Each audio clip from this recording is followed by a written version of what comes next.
रुकिए, बस एक पल के लिए रुकिए और मुझे बताइए, क्या आपने कभी किसी को इतना प्यार किया है कि यह सोचकर ही सांस रुक जाए कि एक दिन वह नहीं रहेंगे?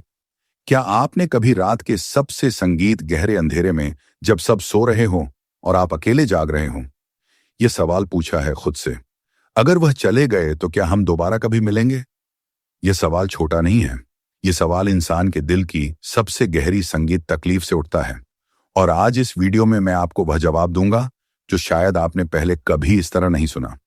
शिव महापुराण और संतों की वाणी में एक ऐसा रहस्य छुपा है जो बताता है कि क्या मृत्यु सच में दो आत्माओं को अलग संगीत कर सकती है, या प्रेम उससे भी बड़ा होता है। पूरा वीडियो देखिए, क्योंकि आगे जो रहस्य खुलने वाला है वह आपके जीवन को देखने का नजरिया हमेशा के लिए बदल देगा। हजारों साल पहले की बात है। हिमालय के किसी शांत और निर्जन कोने में एक महान अराशी तपस्या कर रहे थे। उनका नाम था महर्षि शौनक। वो बहुत ज्ञानी थे, वेदों के ज्ञाता थे। उन्होंने जीवन की बहुत सारी गुत्थियां सुलझाई थी। संगीत लोग दूर दूर से उनके पास आते थे अपने प्रश्नों के उत्तर लेने। लेकिन एक संगीत सवाल था जो खुद उनके सीने में पत्थर की तरह ढंसा हुआ था। उन्होंने देखा था, एक बार गांव में एक बूढ़ा आदमी अपनी पत्नी की अर्थी के पीछे चल रहा था। उसके कदम लड़खड़ा रहे थे। आंखों से आंसू नहीं, बस एक खालीपन था। वह रो भी नहीं संगीत सकता था, क्योंकि जब दर्द बहुत ज्यादा हो जाता है तो आंसू भी जवाब दे देते हैं। और उस आदमी के चेहरे पर आशिक को एक सवाल दिखा, यह प्रेम जो इतना सच्चा है, इतना गहरा है, मृत्यु के बाद इसका क्या होता है? क्या वह दोनों संगीत कहीं फिर मिलते हैं, या मिट्टी में मिलकर सब खत्म हो जाता है? यह सवाल आशिक को इतना बेचैन करने लगा कि वह अपने आसान पर भी ठीक से नहीं बैठ पाते थे। रात को ध्यान में बैठते तो वह बूढ़े का चेहरा आ जाता, भोर में झप करते तो वह सवाल उठ खड़ा होता। अंततः उन्होंने एक निर्णय किया। वह कैलाश पर्वत की ओर चल पड़े महादेव के पास, क्योंकि अगर इस सवाल का जवाब किसी के पास है तो वह सिर्फ महाकाल है, जो काल के भी स्वामी हैं, जो मृत्यु को भी जानते हैं और जो प्रेम को भी यहां एक पल रुकते हैं। क्योंकि यह सवाल सिर्फ उस अर्शी का नहीं था, यह आपका भी है, मेरा भी है। एक बेटा अपनी मां की चारपाई को देखकर सोचता है, क्या तुम कहीं हो मां? क्या तुम मुझे संगीत देख रही हो? एक पत्नी अपने पति की कमीज को सीने से लगाकर पूछती है, क्या तुम्हें मेरी याद आती है? एक बूढ़ा पति रोज सुबह उस कमरे संगीत में जाता है जहां उसकी पत्नी की तस्वीर रखी है, और बस देखता रहता है, कुछ नहीं कहता, बस देखता है। यह सवाल कमजोरी नहीं है, यह प्रेम की सबसे ऊंची आवाज है। और हमारे शास्त्रों ने, हमारे संगीत संतों ने, हमारे महादेव ने इस आवाज को सुना और जवाब दिया। तो आइए उस जवाब को सुनते हैं। वर्षों की कठोर तपस्या के बाद महादेव प्रकट हुए। आर्षि शौनक की आंखों से आंसू बह निकले। उन्होंने कांपते हाथों से प्रणाम किया संगीत और पूछा, भोलेनाथ, इस संसार में पथित जन्म भर साथ रहते हैं, एक दूसरे के बिना जीना नहीं जानते। संगीत, तो क्या मृत्यु के बाद उनका प्रेम खत्म हो जाता है? क्या वह हमेशा के लिए बिछड़ जाते हैं? महादेव मुस्कुराए।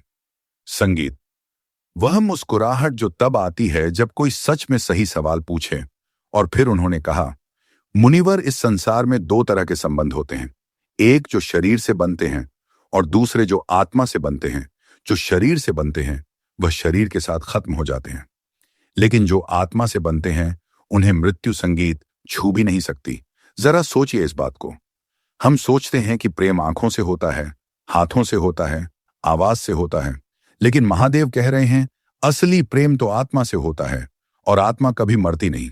फिर महादेव ने एक बात और कही जो बहुत जरूरी है। उन्होंने कहा, लेकिन मुनिवर, यह हर किसी के साथ नहीं होता जिनका संबंध सिर्फ स्वार्थ पर टिका हो। जहां अहंकार हो, छल हो, क्रोध हो, वहां प्रेम की जड़ें गहरी, संगीत नहीं होती।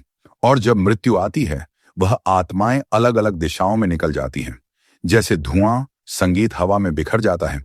यह सुनकर रुकिए, अभी इसी पल अपने रिश्ते के बारे में सोचिए। संगीत, क्या वह रिश्ता आत्मा का है या सिर्फ शरीर का? क्या उसमें गहराई है या सिर्फ आदत? महादेव ने एक कहानी सुनाई।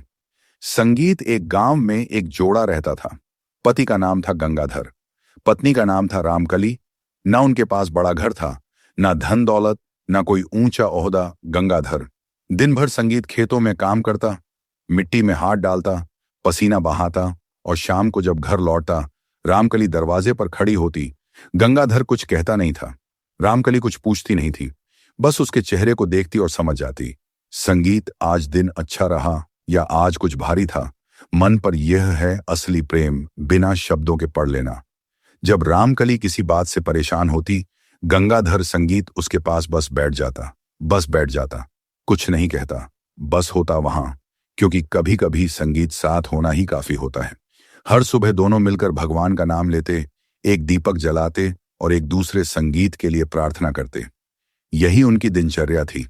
कोई लंबी पूजा नहीं, कोई बड़ा अनुष्ठान नहीं, बस दो हाथ जुड़े हुए, दो दिल एक साथ। साल बीतते गए, बाल संगीत सफेद हुए, झुर्रियां आईं, घुटने दुखने लगे, लेकिन उनकी आंखों में वही रोशनी रही जो पहले दिन थी। और फिर एक दिन गंगाधर संगीत बीमार हो गए, बहुत बीमार। रामकली ने दिन रात उनकी सेवा की नींद छोड़ी, खाना भूली, बस उनके पास बैठी रही। जब अंत का वक्त आया, गंगाधर ने अपनी आंखें खोली, रामकली का हाथ ढूंढा पकड़ा और बहुत धीरे से कहा, अगर हमारा प्रेम सच्चा है तो हम फिर मिलेंगे। रामकली की आंखों से आंसू बह निकले। उसने कुछ नहीं कहा, लेकिन उसके दिल में एक आग संगीत जल उठी, एक ऐसा विश्वास जो बुझने वाला नहीं था। हम फिर मिलेंगे। कुछ ही पलों बाद गंगाधर संगीत की सांसें थम गईं। वर्षों बाद रामकली भी इस दुनिया से चली गई, लेकिन यही कहानी खत्म नहीं होती। यहीं से असली रहस्य शुरू, संगीत होता है। महादेव ने आर्षि को बताया, मृत्यु के बाद आत्मा अपने कर्मों के अनुसार अलग अलग लोकों में जाती है। यह यात्रा हर आत्मा की अलग होती है। कुछ आत्माएं संगीत जल्दी नया जन्म ले लेती हैं, कुछ सूक्ष्म लोकों में समय बिताती हैं, अपने कर्मों का हिसाब चुकाते हुए, और कुछ अपने अधूरे मोह के कारण यहीं आसपास भटकती रहती है। लेकिन एक बात सबके लिए सच है, जिन आत्माओं के बीच सच्चा प्रेम होता है, उनके बीच एक सूक्ष्म संगीत धागा बना रहता है। यह धागा दिखता नहीं, तराजू पर नहीं तोला जा सकता, किसी यंत्र से नापा नहीं जा सकता, लेकिन यह होता है और यह टूटता संगीत नहीं। महादेव ने इसे एक सुंदर उदाहरण से समझाया। जब दो दीपक एक ही कमरे में जलते हैं, उनकी रोशनी मिली होती है। जब एक बुझ जाता है तो दूसरा उसकी गर्मी अपने भीतर समेट लेता है, वह उसका हिस्सा बन जाती है। ऐसे ही जब एक आत्मा इस दुनिया से जाती है, उसका प्रेम दूसरी आत्मा में संगीत कहीं गहरे समा जाता है, और वह प्रेम उन्हें समय के किसी अगले मोड़ पर फिर एक दूसरे की ओर खींचता है। गंगाधर और रामकली का यही संगीत हुआ। उनकी आत्माएं अलग अलग लोकों में गई, अलग अलग रास्तों पर चली, लेकिन वह सूक्ष्म धागा, वो प्रेम का अदृश्य बंधन कभी टूटा नहीं। और कई वर्षों बाद उसी क्षेत्र में दो आत्माओं ने फिर से पृथ्वी संगीत पर जन्म लिया। दो अलग अलग परिवारों में, दो अलग अलग घरों में वो बड़े हुए। पहली बार किसी उत्सव में मिले और दोनों के मन में एक साथ एक ही पल में एक अजीब सी अनुभूति हुई, जैसे संगीत यह चेहरा पहचाना है, जैसे इस आवाज में कुछ अपना है। उन्हें नहीं पता था, लेकिन उनकी आत्माएं जानती थीं। यहां एक पल रुकिए और सोचिए, क्या आपके जीवन में कोई ऐसा संगीत है जिनसे पहली बार मिले थे और लगा था जैसे वह अजनबी नहीं, जिनकी आवाज में कुछ था, जो संगीत सुना सुना लगा, जिनके साथ बैठकर चुप रहना भी भारी नहीं लगता, जिनसे झगड़ा भी होता है पर दिल से दूर नहीं जा पाते? अगर हां, तो शायद यह पहली मुलाकात नहीं है, शायद यह एक पुरानी यात्रा का नया पड़ाव है। आत्माएं रास्ता जानती, हमें बस उन पर भरोसा करना होता है।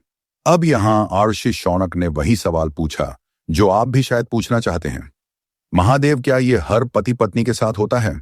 और महादेव ने सच बोला, वह सच जो सुनने में कड़वा लग सकता है, लेकिन जिसे जानना बहुत जरूरी है। उन्होंने कहा, नहीं मुनिवर, यह हर किसी के साथ नहीं होता। संगीत जो संबंध सिर्फ मजबूरी से चलता है, वह मृत्यु के साथ खत्म हो जाता है। जो संबंध सिर्फ दिखावे के लिए है, वह मृत्यु के साथ खत्म हो जाता है। संगीत जो संबंध में एक तरफ प्रेम है और दूसरी तरफ सिर्फ स्वार्थ है, वह भी मृत्यु संगीत के साथ टूट जाता है। और यह सच है। हम सब जानते हैं कि दुनिया में कुछ रिश्ते ऐसे होते हैं जो सिर्फ नाम के होते हैं। संगीत जिनमें दो लोग साथ रहते हैं, लेकिन वास्तव में अकेले होते हैं। लेकिन जिस संबंध में दोनों तरफ त्याग है, जिसमें एक दूसरे की आत्मा को समझने की कोशिश है, जिसमें भगवान का नाम साथ लिया जाता है, जिसमें माफ करना आता है, सच में माफ करना, दिल से, जिसमें झगड़े भी होते हैं, लेकिन रात को सोने से पहले दिल साफ हो जाता है, जिसमें एक दूसरे की खुशी अपनी खुशी से बड़ी लगती है। संगीत, वह संबंध मृत्यु से बड़ा होता है। अब जरा ईमानदारी से सिर्फ खुद से पूछिए, आपका रिश्ता किस तरफ है? क्या आपने अपने साथी को आज बताया कि आप उनसे कितना प्यार करते हैं? क्या आपने उनकी कोई छोटी सी जरूरत बिना कहे पूरी की आज? क्या आपने आज उनके लिए भगवान से प्रार्थना की? अगर नहीं तो अभी संगीत भी वक्त है। अभी भी महादेव ने आश्य को एक और गहरी बात बताई। मुनिवर आत्माओं का मिलन केवल भावना से नहीं होता, वो कर्मों की पवित्रता से भी जुड़ा है। यह बहुत महत्वपूर्ण बात है। हम सोचते हैं वह संगीत कि बस दिल में प्रेम होना चाहिए, लेकिन महादेव कह रहे हैं प्रेम के साथ कर्म भी देखा जाता है। अगर आपने अपने जीवन साथी को दुख पहुंचाया है, अगर आपने उनका विश्वास तोड़ा है, अगर आपने उन्हें वह सम्मान नहीं दिया जिसके वह संगीत हकदार थे, तो वह घाव आत्मा पर पड़ते हैं और वह घाव उस धागे को संगीत कमजोर करते हैं। लेकिन बहुत बड़ा है। अगर आप अपनी गलती संगीत को समझें, माफी मांगे और बदलने की कोशिश करें, तो वह धागा फिर से मजबूत हो सकता है। महादेव ने कहा, संसार में सबसे बड़ी शक्ति क्षमा है। जब एक आत्मा दूसरी आत्मा को सच्चे दिल से माफ करती है, तो वह बंधन और भी गहरा हो जाता है, क्योंकि तब वो प्रेम परिपक्व हो जाता है, मजबूत हो जाता है और ऐसा प्रेम जन्मों तक साथ चलता है। संतों ने कहा है, गृहस्थ जीवन भी एक तपस्या है। लोग सोचते हैं कि सन्यास संगीत लेने से ही भगवान मिलते हैं, जंगल में जाकर सब छोड़कर अकेले रहकर। लेकिन संगीत, महादेव ने कहा, जो पति पत्नी एक दूसरे का सम्मान करते हैं, एक दूसरे के दुख को अपना संगीत दुख मानते हैं और साथ मिलकर भगवान का नाम लेते हैं, उनका घर किसी मंदिर से कम संगीत नहीं। यह कितनी बड़ी बात है। हम मंदिर जाने के लिए घर से निकलते हैं, लेकिन महादेव कह रहे हैं, अगर घर में प्रेम है, सम्मान है, करुणा है, तो भगवान वही है। तुम मेरे जीवन का सबसे अनमोल साथ हो। ईश्वर करे हमारा यह विश्वास, प्रेम और सम्मान हमेशा बना रहे। यही भावना किसी भी रिश्ते की सबसे बड़ी ताकत होती है। कमेंट में जय श्री राम लिखकर अपना आशीर्वाद और प्रेम व्यक्त करें और ऐसे ही प्रेरणादायक आध्यात्मिक प्रसंगों के लिए हमारे चैनल को सब्सक्राइब करना न भूलें।